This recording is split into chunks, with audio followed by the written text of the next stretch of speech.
All right, guys, so welcome back here to Battlefield live stream. I'm right here next to Daniel Matros now. Yes. And we said that we're going to talk about the spectator mode. We're going to dive down deep. We're going to get to the nitty-gritty about every single aspect, where we're at right now, and then where we're going with the spectator mode. I mean, this is pre-alpha stages. It's the early stages of it. Let's go and talk about some of the elements that we see within the game right now. So let's go and talk about, I mean, right now we're in first-person view. What are some of the other elements that we can kind of see within this GUI right here? So basically, you have the mini-map, you have the ticket count. You can see, this is basically replicating the first-person view of the player you're spectating. Right now, it's Bravo 24. You can see exactly what he's doing, the ammo count, all that kind of stuff. So basically, this is the closest you get through the in-eye camera.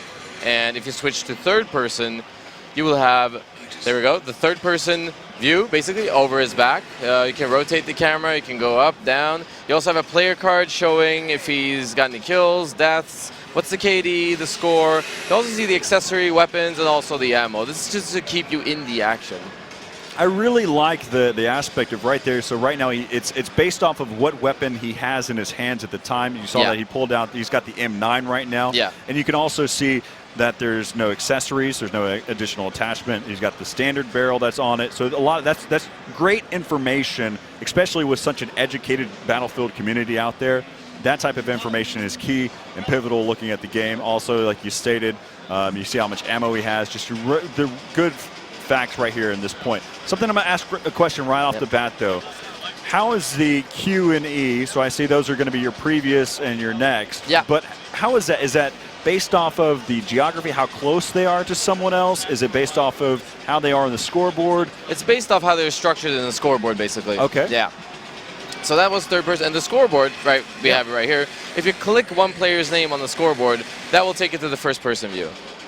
That's a quick way of spectating someone. That's a beautiful thing. So you have different ways of joining in. When we first designed this, let me stop right there and just say, we as in we the team. The team who has been making this is an absolutely amazing team. They're fun to work with. They're super professional, and look at what they've done. They've done an incredible job. And also to our game team over here, we blew it away yesterday at the press conference. I mean, absolutely amazing. So all the love to the team. And every bit of that was live. Yes. There was nothing that was, there was no video rendering. There was no, they weren't just standing up there, just hanging out. There were 64 players out there. The fact that they had Carl Magnus out there on a tablet in this early stages of Battlefield 4. That was phenomenal for me. Let's continue talking a little bit more about this. So again, like you had mentioned, the first-person view, you've got your mini-map. This is basically copy-pasted from what you see in the first-person view of an actual gamer. And then third-person view is, of course, third-person. The free cam view, this is my favorite, though. You have 5 different free cams. And with these 5 different free cams, if you spectate with one free cam, like we're doing right now, floating around and then switch to another one, you will have another free cam view. If you switch to another one, you'll have another one. And you can alter the speed of the free cam. You can place it anywhere, and you can always go back to the same spot, and it's pinned down. So basically, you can create some cinematic shots out of that. So my first question then, with that being said, again, this is a great, thanks for the camera guy, giving us the perspective of where those positions are at. They're using the tabletop. If we go back to the free cam for a moment, while we kind of talk about this, my next question that I have to ask is, whenever you're in free cam mode and you're using one of the presets, so we're in preset 1, and you're moving about the map. So right now we're on preset 2. If we move forward and get inside of the skyscraper, and then go to preset 1, and then come back to preset 2, are we where we first began, or are we where you're always where you drop now? the camera. So basically, see yourself as a stick figure walking with the camera. If you switch to another one, you've dropped that camera at that spot where you picked up the other one. So there we go. That's how it is.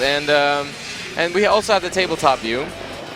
The tabletop view is basically, that's your orientation map for being a spectator. You have the picture-in-picture.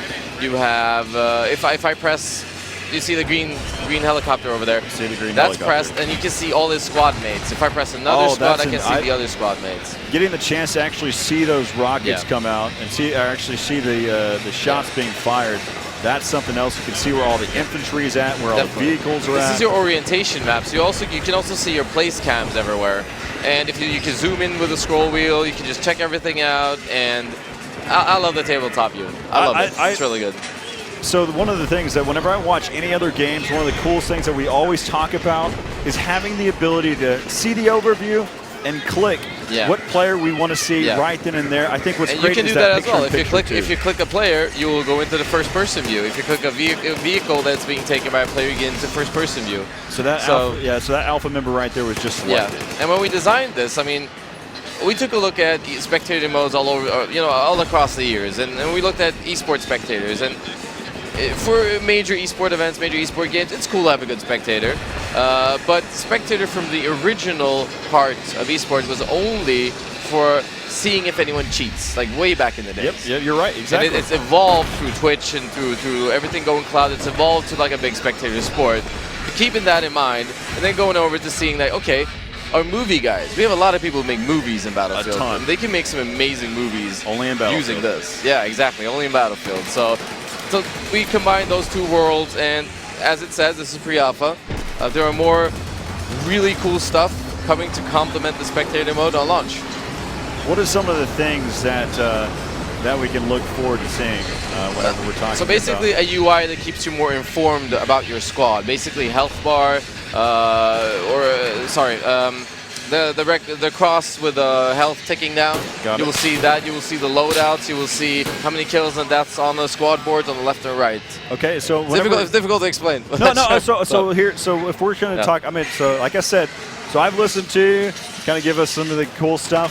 Some of the things that I think right off the bat would be really cool too is having the ability. So I think it's great that you can see the key bindings at the top of the screen. You've got your F1, F2, so on and so forth. So you can switch between. It'd also be, and this is me talking directly at you, it'd also be really cool as if you can hide that. You will be able to hide that. So you will see. These are the great things. Because movie makers don't want to have the whole interface in, and leagues who run their own things and streams, people don't want to have that on. They might want to have their own stuff. So yeah, that's going to be removable. So it's going to be removable. Or toggleable. I guess a toggle. Yeah, it's going to be a better way of saying it there. And also, I guess for those movie makers out there, would they also be able to toggle on and off? Yeah, everything. You can have a complete clean screen as well. Basically having amazing. Nothing on. That is phenomenal. I mean, there's a great deal of movie makers. For those that this is your first time to actually even see Battlefield, you haven't actually had the chance to play any of the Battlefield games. The community out there, they produce some high quality videos out there, and if you give them the opportunity with something like that, being able to give them a clean slate, and from any perspective that they like, that's phenomenal. Yeah, we've got some really good stuff coming up. So and all the love to the team who created this. They've done an amazing job. The game team as well as the spectator team. I'm so proud to get to work with them. Every day I go to work, I look forward to working with them. They're absolutely amazing. So some of the things, let's talk about. We see that we got the player information. When we're talking a little bit more competitive side, sometimes you want to be more informed about the other players that are within the team. So, so are we going to get the chance to be able to see other player health bars from a first-person view? Yes. So it's difficult to explain because I can't have an overview of it. But the whole idea is that you will be able to spectate from up to 64 player servers. So no separation of game mode, no separation of server count. Anywhere, anytime on the PC, and you will be able to see really cool stuff. You'll be able to see the health bars of everyone on the server if you're a spectator. So there's a lot of cool stuff coming out. That's incredible. I look forward to every single aspect, so I have to ask for the community's sake, how much feedback do you really listen to? Oh, a lot. We listen to a lot of feedback. I mean, post BF3, we collected a bunch of feedback as well, because that's what you do when you put out a new game. You start collecting more feedback. And look at our game now. Yeah, I would say I could go around to any Battlefield forum and just tick the boxes after what we've done here at E3. So, and after what the team has been making, incredible people. I thought was really great too is whenever I was talking to Carl Magnus about it, I didn't even have to mention anything about suppression. He was the one that brought it up, and that to me is something else, because I know the community was asking about how suppression going to work, because in BF3 it's kind of it's making a great deal of impact to the players that are in I mean that's also a thing we took in mind. It's also a thing we took. I mean anything that's reasonable. I mean you can't have flying cats with wings all over the map. You can, I mean that's not reasonable. So stuff that is very reasonable gets in. And you can see Battlefield has always been a result of great community cooperation, and yeah, I mean look at us now. I think one of the great things that we look at is just how your team listens to it. But one of the things that I want to say to the viewers out there that have feedback once they get their hands on the demo is whenever you're making a point, you don't just say something is bad, something is good. You explain why. You articulate why something is bad or good. So that way, if you want to see changes happen, then it's going to, because you've made your point, and now they have a reason why. The developer has a reason why to make changes to the game. Yep, and I love Spectator. I think it's Spectator. You had me at hello. I mean, it's just the rest of the game, man. I love this game. I seriously do. Having the capability of being able to switch between players, having the chance to be able to guide through 64 players in the server, getting the chance to be able to see the spectator side, being able to see infantry move across the map. There's so much information that is not being lost. Yeah, and I mean, simplicity isn't always bad. This is a very simple interface. It's very simple to navigate. It's very simple to spectate different players. It's very easy. Sorry, it's very simple to switch around in free cams, and it's simple, but it's still very good.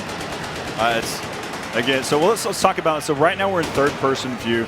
I've seen some other attempts at making spectator clients within the Battlefield scene, and it's a great work. Do you have the ability to zoom out from the tank? Can you change your perspective by depth? That is something we're looking at. Definitely. That's definitely something we're looking at. We've done an amazing job right now, and we're going to keep iterating on it. This is now getting very nitpicky, and we have so much time to be able to see until this release comes out for Battlefield 4. So the other question that I have to ask, though, so I already know that the PC side's covered. Is this going to be implemented for the PlayStation 4 side or not? We'll see. There you go. Those are the types of answers that we want. Regarding community feedback, send us your feedback. Yes. I love to read feedback. Our community managers would like to see the feedback. If it's reasonable, mix it into the game. We can't bring everyone coffee and cake all the time. Exactly. But when we do it at a press conference, and it is glorious. So on launch, go out there, make some movies. There you go. I mean, again, it's about getting your voice heard. Exactly. So I mean, just some of the other things. Is there anything else that we really need to look at? Some of the features that we may see in the future for the spectator mode? I think this is good for now. All right. I'm trying to dive through. I mean, there's so many things that have already been covered. The fact is, I mean, with the tabletop view, if we can go ahead and switch over to, we'll kind of run down through everything. So as we look at the tabletop view, of course, this game is wrapping up right now. You have the ability to see every bit of the action. You can see all the infantry. You can see all the vehicles. You can actually see your own camera, so you know where they're positioned at. So to sum it up, that's the tabletop is your orientation screen where you are neutral. You don't belong to a specific faction. You're completely neutral. You can see everything. You can click on basically everything and join through first person if it's occupied by a player. And first person is first person, replicated. Third person has a good player card. We can track the stats. You can track the loadout. You can track, ammo count and all that kind of stuff. And then free cam, which is the most cinematic feature of Spectator. It's going to be some great things to look forward to. You're going to see some amazing movies. There's going to be a lot of moments only in Battlefield. We're going to see it. Daniel, I appreciate it. Thanks for coming on here. Thank you very much. We'll definitely get the chance to be able to speak to you later on more here at E3. Special thanks for everyone. Of course, we're also being streamed on Amazon as well. While you're there, might as well go ahead and pre-order for Battlefield 4. We'll be back right after break. Thanks a lot, Daniel. Thanks for watching. See you in a bit.